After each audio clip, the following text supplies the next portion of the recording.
Estes são alguns dos temas que estão a marcar o dia de hoje e também temas para a conversa com Carlos Marques de Almeida e também Rui Moreira de Carvalho, convidados deste grande jornal, quem desde já agradeço a presença.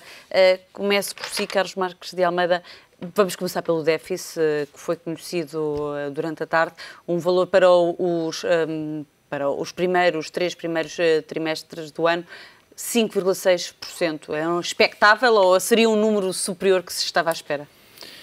Enfim, dada a trajetória do déficit, dada a trajetória acidentada do déficit, 5,6% não é completamente mau. Aliás, até se pode dizer que será uma surpresa agradável. Se este ano não é muito profícuo em surpresas agradáveis, um déficit dessa latitude nesta altura do ano, digamos que é uma surpresa agradável, diria eu. E não era de todo expectável dada a trajetória. Mas vamos ver, porque as contas normalmente fazem-se no fim. E nós, em Portugal, o Governo particularmente, tem muito o hábito de ficar muito entusiasmado quando o trabalho está apenas parcialmente feito. É um vício também muito associado à cultura portuguesa. Quando nós temos um problema, fazemos uma lei. Independentemente de que a lei venha a ser ou não regulamentada, que a lei venha a ser ou não aplicada, mas achamos que o problema está resolvido fazendo uma lei. Exatamente o mesmo acontece com as reformas. As reformas estruturais, quase sempre, são sempre anunciadas, e se nós formos fazer uma espécie de antologia dos últimos 20 anos, a quantidade de reformas estruturais que foram feitas em Portugal também são algo de excepcional. No entanto, sistematicamente, os problemas políticos e económicos, e sobretudo financeiros, são recorrentes, o que significa que... Na parte da colocação em marcha há sempre nós somos relativamente bons em enunciar e somos bastante maus a executar. E, já que estamos a falar em execução orçamental, e no fundo, para terminar, acho que esse valor é um valor que abre algumas perspectivas para que o valor acordado com a Troika seja cumprido no fim do ano, depois de todas as contas feitas e todos os reacertos feitos, já obviamente com a margem de tolerância que foi atribuída ao governo português. Rui Moreira de Carvalho, estamos aqui a falar de uma versão otimista, mas a que se pode ver, já que temos visto nos últimos meses os números da execução orçamental mostrarem uma queda abrupta na receita fiscal, uma não tão rápida queda no valor da despesa, como se podem explicar esses valores e se realmente Portugal poderá conseguir chegar ao final do ano com os 5%? Boa noite. Eu penso que o colega referiu, de facto, que está próximo de se atingir resultados considerados positivos. E é interessante que, praticamente no final do ano, começa-se a ver notícias positivas, porque aquelas que vendem mais são as notícias negativas, que muitas vezes estavam criadas por cima de cenários feitos da forma ligeira. Porque, segundo bem colocou a Patrícia, um dos grandes problemas da diminuição da receita fiscal tem a ver com o próprio sucesso, digamos assim, do plano da Troika, que tem, nomeadamente, no ajuste das importações perante as exportações, ou seja, no baixar o chamado déficit comercial, e o segundo tem a ver no consumo de bens ditos supérfluos. Ou seja, onde é que nós caímos essencialmente? Caímos nos combustíveis, caímos na venda de veículos ligeiros, a venda de veículos pesados e comerciais aumentaram. Portanto, é o ajuste de quem tinha um tipo de vida que não era compatível com o nível de produtividade, que cria riqueza, que nós realizávamos. Mas que, no entanto, está a penalizar os números da execução orçamental, porque vemos sempre números dispares. Não, segundo percebemos, a execução orçamental vai ser cumprida segundo o ajuste, porque é inicialmente 4,5%, já houve uma ratificação há 3 meses, para 5%. Mas estamos a falar sempre de algo que é muito mau. Qualquer déficit é sempre negativo porque é uma dívida que vai ter que ser cumprida por alguém.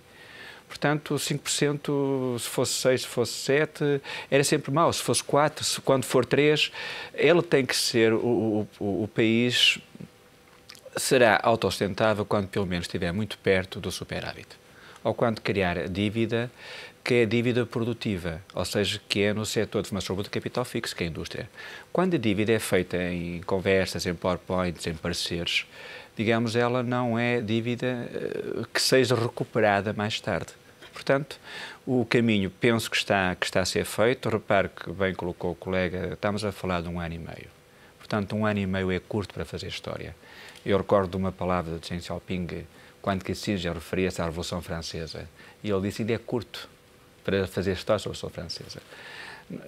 Nós hoje estamos a ter as consequências de um acordo que foi assinado em maio do ano passado, que não estamos em 2013, não é? E o orçamento deste ano ainda foi um orçamento feito, não podemos esquecermos, feito sob contas que praticamente não existiam. Nós recordamos que quando estava a ser encerrado o orçamento, mais de metade das direções gerais não tinham sequer enviado este orçamento. E depois, de facto, teve um ajuste que foi uma grande surpresa, que foi o superávit comercial. Nós, pela primeira vez em 40 anos, tivemos superávit comercial. E esse superávit comercial, que falta perceber mais tarde ou mais cedo até que ponto é que ele é estrutural, é a grande causa da diminuição da receita fiscal.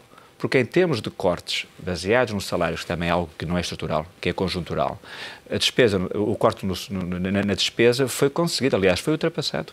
Isso pensava-se que não era possível, porque até agora nós só tínhamos, digamos, ajustamentos feitos via fiscal, que era o aumento da receita fiscal.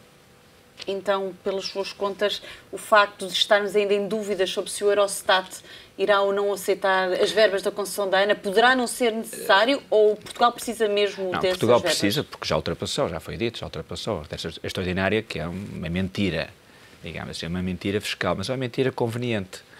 Porque, em rigor, o que aparece nas contas vai ser há ou não há, uma aproximação àquilo que nós nos comprometemos. E ao contrário do que Espanha está a acontecer, que já teve agora no novo ajuste, ao contrário de outros países que digamos que também tiveram desvios, Portugal parece que vai conseguir, por uma via que é uma via, digamos, sinuosa e que foi sempre criticada, que é aquelas extraordinárias. Nós estamos a vender os chamados anéis. Agora, nesta fase, digamos, era aquilo que era possível e que, eventualmente, é melhor para Portugal, porque vê-se que o custo de emissão de dívida, não, o custo da dívida no mercado secundário continua a baixar. Portugal hoje, digamos, as obrigações do governo estão a valores inferiores a que estavam há 1 ano e meio e há quase 2 anos. Uma queda generalizada que tem vindo a acontecer, mas que, no entanto, Carlos Marques de Almeida, 5% é a meta de 2012. Vemos, e todos acreditam, que Portugal não irá cumprir sem esta ajuda das verbas da concessão da ANA. Ainda não sabemos a decisão da Eurostat e ontem a Secretária de Estado do Tesouro, Maria Luísa Albuquerque, disse que não há planos B. Quer dizer, não há receitas, não há impostos, não há como é que poderá resolver-se toda esta questão. E disse também que não podia dar garantias nem equívocas nem inequívocas. Sobre o valor do déficit. Exatamente. Eu também o disse. Também o disse. O que é uma declaração muito interessante vinda... Sendo do Governo, mas sendo do Governo poderia... Não, mas eu só estou a sublinhar esse facto.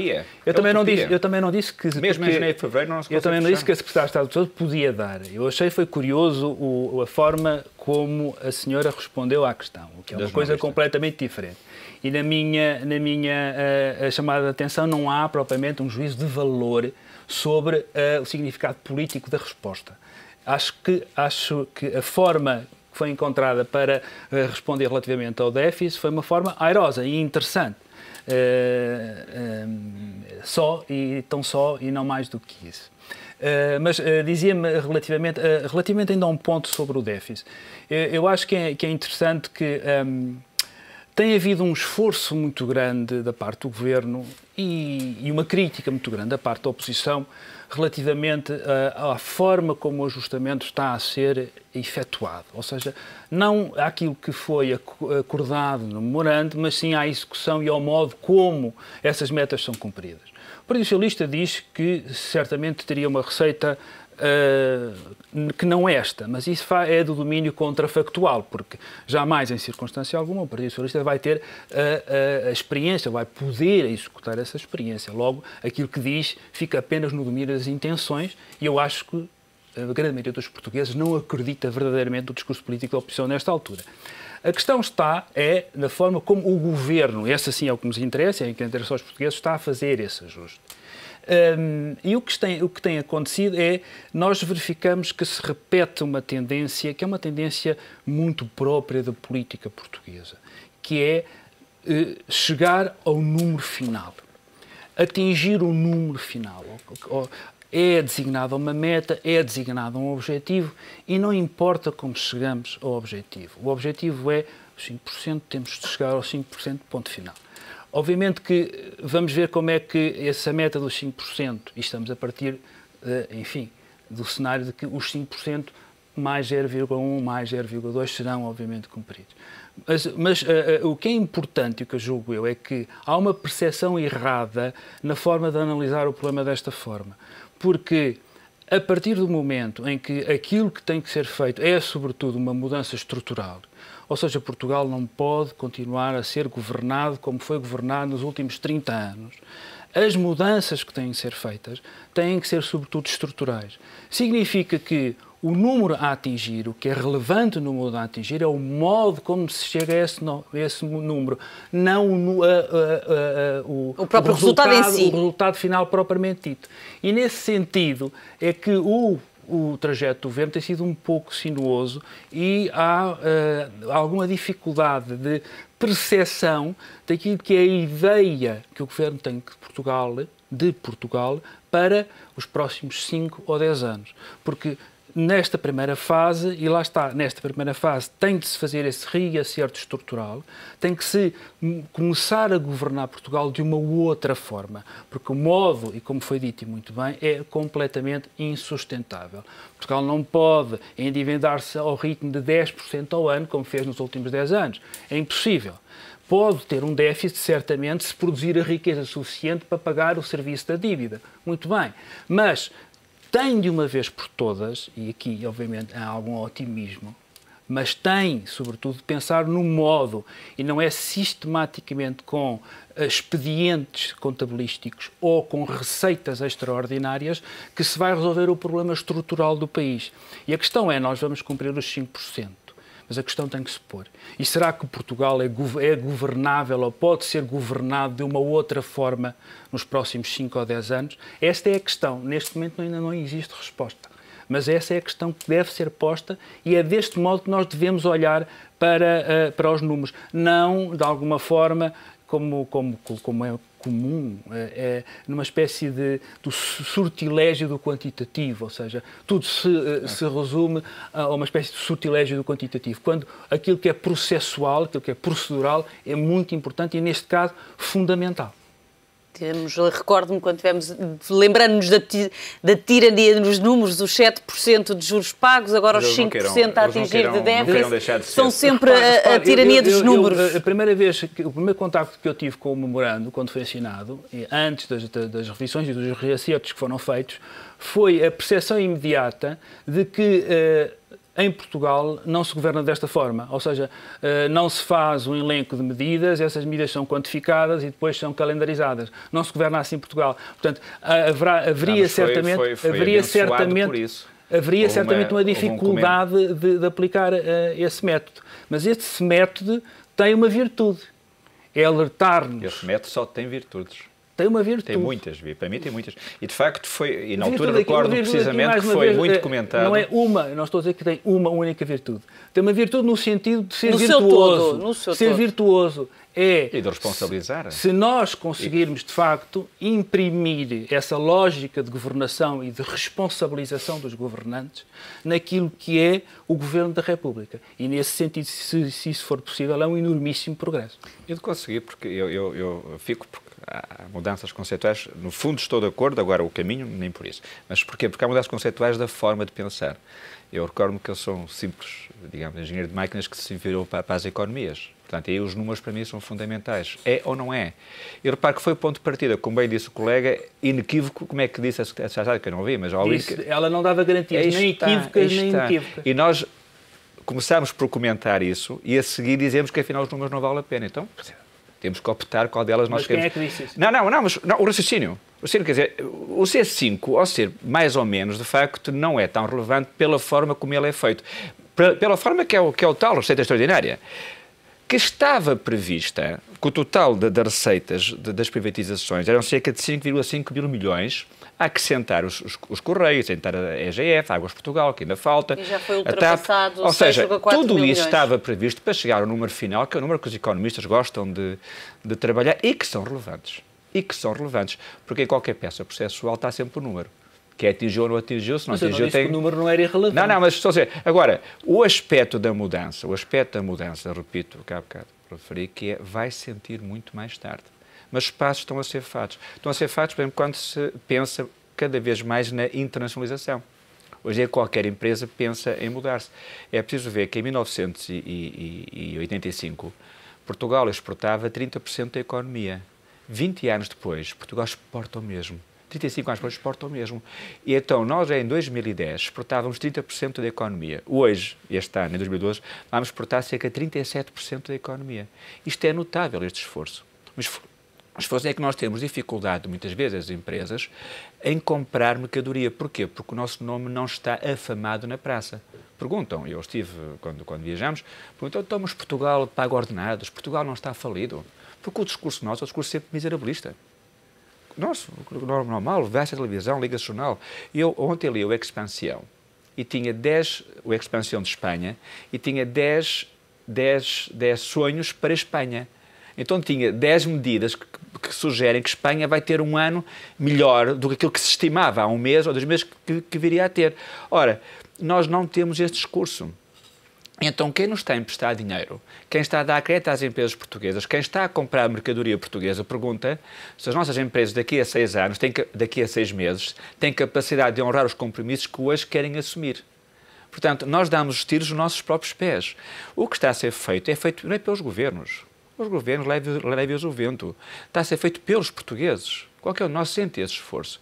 E esse esforço está a mudar na atitude. Quando nós fazemos mais parcerias, quando nós viajamos em classe normal, quando nós perguntamos ao outro se não quer que eu leve mercadoria dele para tentar vender lá fora. Esta atitude cultural vai demorar décadas, não vai mudar 1 ano ou 2. Vai demorar muito tempo. Agora tem de começar, disse muito bem o colega, ela tem de começar e está a começar. Está a começar porque nós não temos alternativas. Portanto, o discurso da oposição do governo não pode mudar muito. O motivo que é muito simples, não havia crédito. O interbancário não funcionava, ninguém emprestava dinheiro a Portugal, quer às empresas grandes, porque as pequenas não tinham capacidade sequer de o pedir. Portanto, não havendo crédito, tínhamos que mudar de vida, e isso é que está a acontecer. Agora, vamos ver como é que vai suceder. As pistas é uma grande notícia, atingir o 5, como diz muito bem o colega, é um 5 que vale o que vale, mas de facto é preferível ser do que não ser. Há outros números muito interessantes, despesa primária, o total déficit comercial, que são medidas estruturais, o déficit primário, enfim, a própria despesa de Estado que diminuiu. O que é que vai aumentar? O custo dos juros, o custo de financiamento. Há bocado também começou por dizer, são 8 mil milhões, e não há certezas que Portugal, indo ao mercado em 2013, que consiga financiamento sob a taxa implícita de 3,5%. Hoje nós estamos a emitir, tomei há bocado de nota, estamos a emitir a 2 anos a 3,57%, mas é a 2 anos.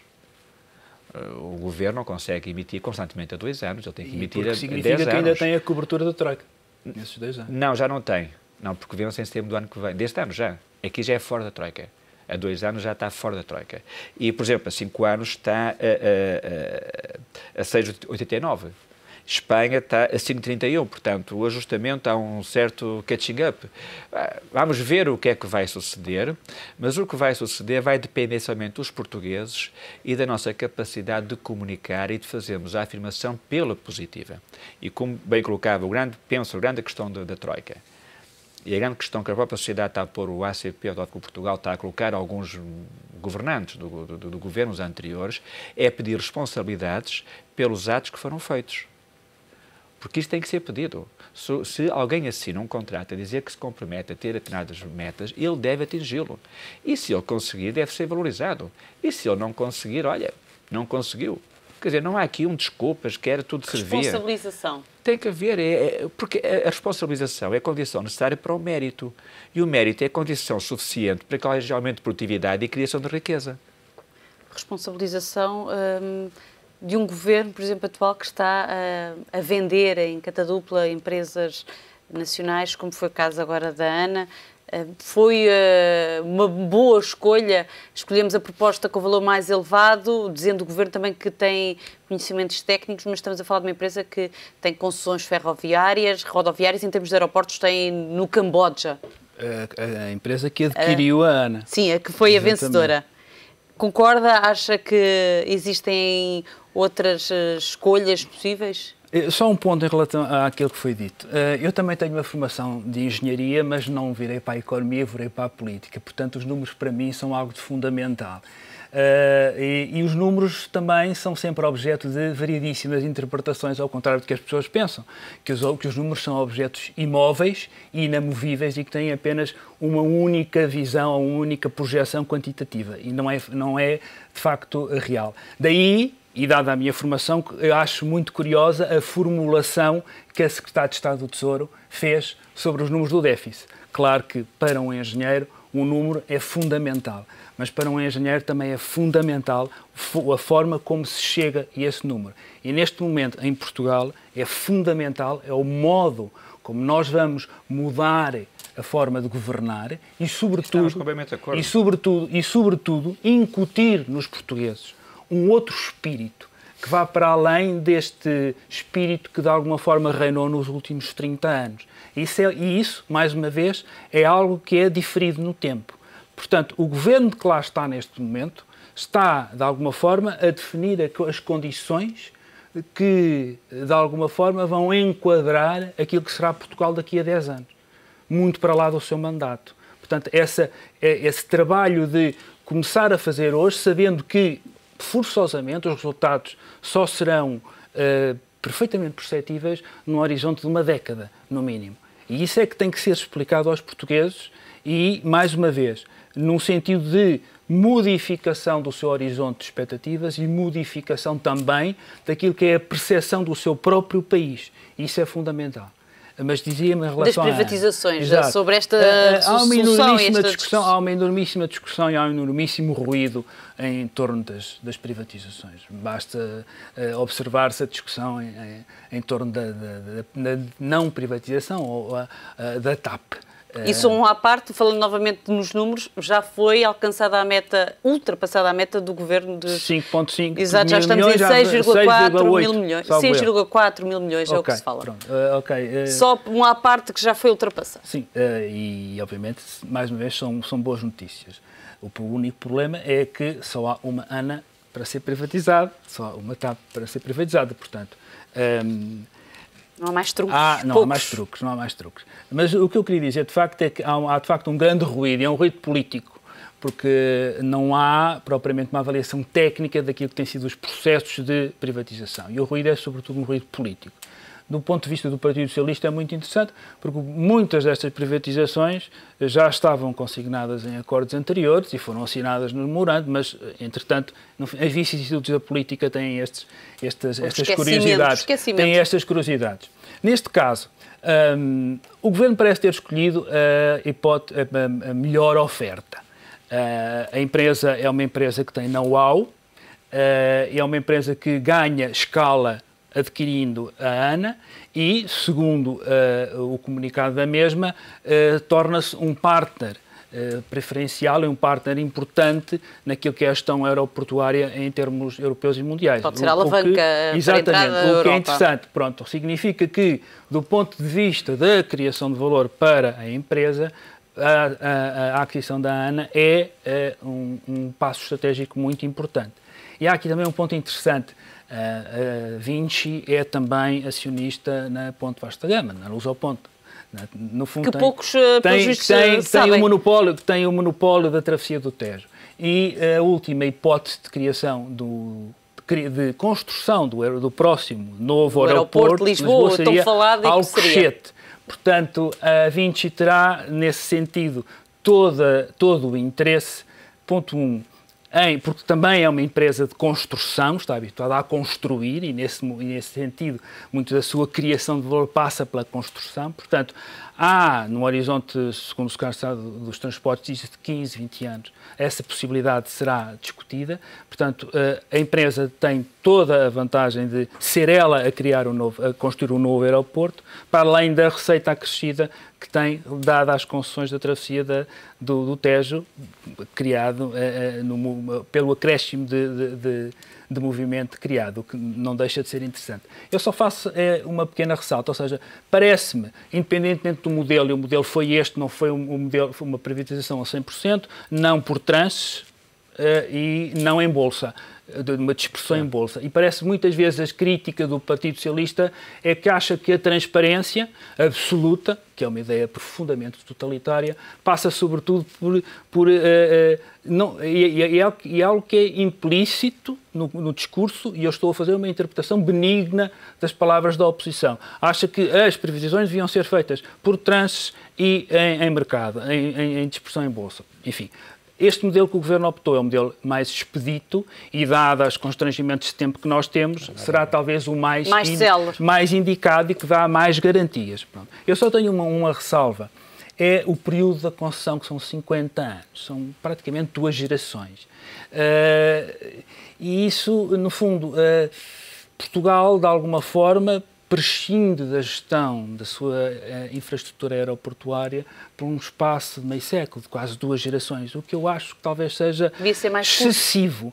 Acho que devia haver um período, devia ser ligeiramente mais curto, com a possibilidade de renovação. Automaticamente conceder 50 anos, acho que se calhar não era tão apetecível. Sim, provavelmente do ponto de vista do negócio e do encaixe, sim, não seria tão... Nem o caixa seria tão grande e nem os concorrentes seriam, enfim, tão focados na importância da empresa. Tenho mesmo que terminar. Queria ouvir o Rui Moreira de Carvalho, mas apenas uma breve palavra. Acho que foi ótimo. Transparência, parece-lhe que assistiu poderá ser o melhor negócio. O aspecto que o colega estava a colocar, enfim, aqui o principal foi a receita, eventualmente, como bem colocou, sempre dito pelo Governo. Nós estamos a ultrapassar os 120%, que é mais uma cláusula de 120% da dívida aumentar 120% do PIB, do Produto Interno Bruto. E, portanto, isso é uma coisa que nós não podemos fazer, estamos a fazê-lo. E vai abater em 1.200... Quase 1%. Quase 1% é ridículo, mas é 1% que contamos aos gestões. Agora, disse muito bem, acho que não tenho nada a acrescentar. Acho que é um parceiro até estratégico da Zona Sul. Mas, como bem colocou, o abrir em bolsa é muito importante para o futuro das empresas portuguesas se alavancarem.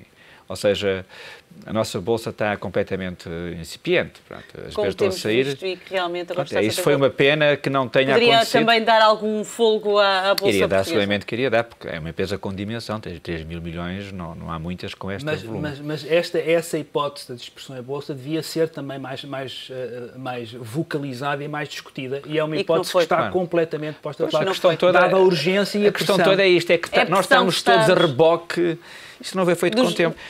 Voltando ao início, estamos em reboque dos números. Obrigada a ambos pela presença neste grande jornal. Boas festas e um bom 2013. Muito obrigado. Igualmente.